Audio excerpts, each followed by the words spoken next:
Voici la déclaration d'Emmanuel Macron, le président de la République française, Monsieur Emmanuel Macron. Je vous laisse contempler cela. Vous pouvez mettre pause. Moi, je vais continuer la vidéo. Mettez pause. Regardez ce qu'il a écrit. C'est bizarre. Le voici ici avec le président du Cameroun, Paul Biya. Ici, avec le président de la Syrie. Là, avec le président du Tchad. Ici encore avec le président du Togo. Vous voyez les amis, je ne vais pas me fatiguer ici à vous faire un répertoire. Parce que sinon, il y en aurait trop de photos, trop de coopération de ce style-là. Mais je pense que quand même, Monsieur Emmanuel Macron, niveau communication, c'est pas vraiment ça. Et là, c'est un message clair, hein.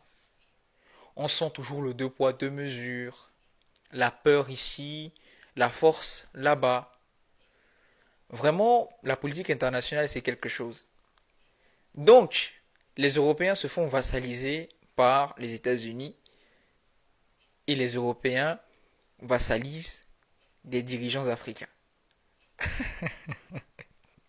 En fait, chacun a son niveau, quoi. Je comprends pas.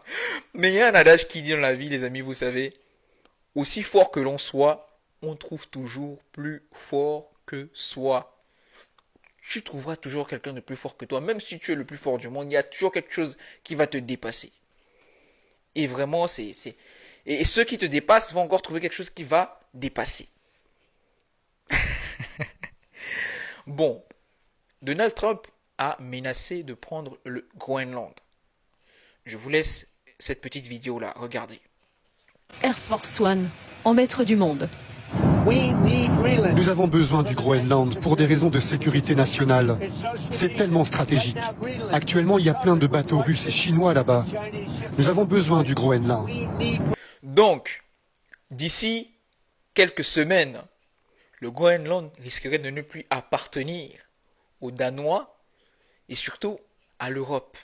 Ça, c'est ce que Trump a dit. Les Européens sont en train de le prendre à la légère encore, hein, parce que le Venezuela n'a pas assez montré l'exemple.